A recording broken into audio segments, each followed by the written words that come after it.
मित्रों, एक विषय मुझे कहा गया था जिस पर मैं अपनी बात रखूं, स्कूलिंग एंड इक्विटी। मैं सोच रहा था कि किन बातों को मैं रेखांकित करूं। चूँकि समय काफ़ी हो चुका है, मैंने कुछ बातों को जॉट डाउन किया था। शायद बिंदुवार ही कुछ बातों को रेखांकित कर देना ज़्यादा उपयोगी होगा। सुबह से चर्चा हो रही है, मैं प्रोफेसर यशपाल की बातों से प्रेरित भी हुआ और आशान्वित भी हुआ, लेकिन कृष्ण कुमार की बातों से एक दूसरे तरह की दुविधा मन में उत्पन्न हुई। वो दुविधा शिक्षा की वर्तमान स्थिति के संदर्भ में है और जहाँ पर हम खड़े हैं उसके संदर्भ में है। जिस पॉइंट ऑफ टाइम, जिस जंक्चर पर जब आरटी एक्ट का 3 साल पूरा हो रहा है,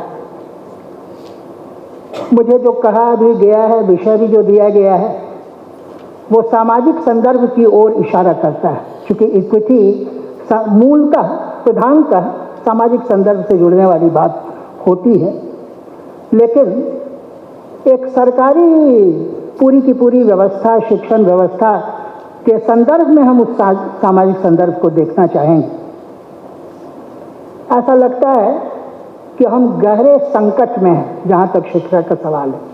स्कूली ही शिक्षा क्यों, ऊपर तक की शिक्षा, माध्यमिक स्तर पर या हायर एजुकेशन, और ये संकट ऊपर से नीचे तक पूरा है और नीचे तक पहुँचता है, स्कूलों तक पहुँचता है। लेकिन ऐसा नहीं है कि कोई अच्छी बात नहीं है। आरटी में भी कुछ कुछ अच्छी बात हुई होगी, हुई है, कुछ इशारा सुबह में हुआ, लेकिन बहुत सारी चुनौतियां हैं। 2 और अच्छी बातों की ओर मैं इशारतन कह देना चाहूँगा, शायद 2-4 वाक्य बाद में ही मैं कहूँ। एक, जो कॉमन स्कूल सिस्टम का डिबेट जो इक्विटी की तरफ ले जा सकता है, वो अभी भी जीवित है, उसकी बात हो रही है। किस तरह से उस तरफ हम आगे बढ़ पाएंगे, ये चुनौती रहेगी।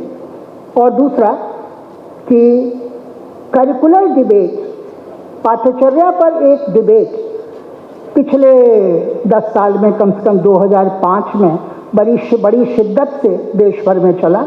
ये एक महत्वपूर्ण बात है कि किस तरह से शिक्षा पद्धति चलेगी, किस तरह की शिक्षा हम देना चाहते हैं, समाज से शिक्षा को कैसे जोड़ना चाहते हैं। इन बातों पर एक बहस शुरू हुई है शिक्षाई जगत में। लेकिन जहाँ तक आरटी का प्रश्न है, इंफ्रास्ट्रक्चर के संदर्भ में तो हो सकता है कुछ हम आगे बढ़े हों, लेकिन जहाँ पर आगे बढ़े हैं उससे ज़्यादा हम पीछे हटे हैं बहुत जगह। और जहाँ पीछे हटे हैं वहाँ 2-3 बातों को बिंदुवारी हम कह दें। शिक्षक की बात कई लोगों ने की, कृष्ण कुमार जी ने की, अभी अपूर्वा कह रहे थे। वो एक पॉइंट है जहाँ पर हम बहुत पीछे हटे हैं। कैसे पीछे हटे हैं इसके बारे में और ज़्यादा विस्तार से अभी मैं नहीं कह पाऊँगा। शायद एक सत्र है जिसमें और चर्चा होगी। एक काडर के रूप में जो शिक्षक को उभरना चाहिए, हम वहाँ से और पीछे हटे हैं, इसको समझना बहुत ज़रूरी है। या इसके अलावा गुणवत्ता की पूरी बहस भी अस्खलित हुई है, कहीं ज़्यादा वो बिखरी है, जिस पर मैं थोड़ी देर में कुछ और कहना चाहूँगा। इसके अलावा समुदाय का या समाज को कैसे शिक्षा से जोड़ना है, इसके बारे में भी बहस थोड़ी उलझी। तो इसके इन बातों को ध्यान में रखने की आवश्यकता है।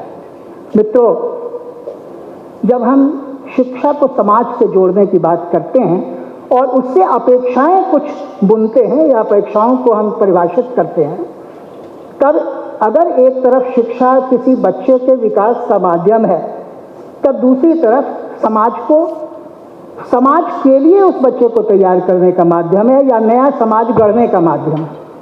और नया समाज गढ़ने का माध्यम है तो जाहिर है कि एक ट्रांसफॉर्मेटिव रोल, एक शिक्षा की सामाजिक रूपांतरकारी भूमिका, उसको कहीं ना कहीं से पकड़ने की आवश्यकता होती है।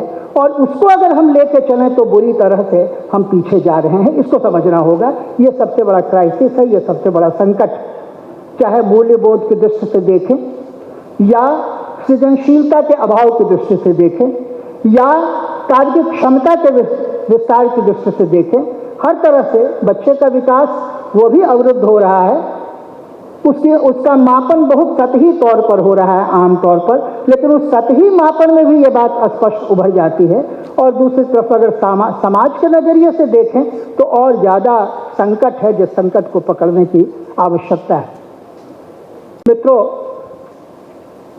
इससे भी बड़ा जो संकट है जिसको समझना बहुत जरूरी है, उसकी उपेक्षा हम नहीं कर सकते हैं, उसकी अवहेलना नहीं कर सकते हैं।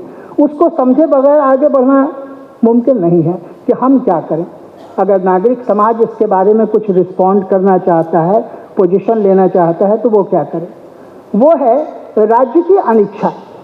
अभी फिनांस पर चर्चा हुई, सुबह के सत्र में और कई सारी चीज़ों पर चर्चा हो चुकी है, पीपीपी की चर्चा हो चुकी है।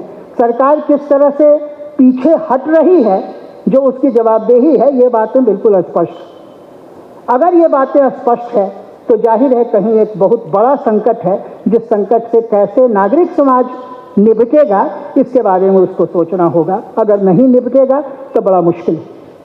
अगर निजी पूंजी की छाया जो पसरती जा रही है, जैसा कृष्ण कुमार जी ने कहा, तब उसके कारण इक्विटी का इशू जिस तरह से पीछे बैक सीट पर वो चला जाएगा, जिस तरह से वो पीछे जाएगा, इसको समझने की आवश्यकता है।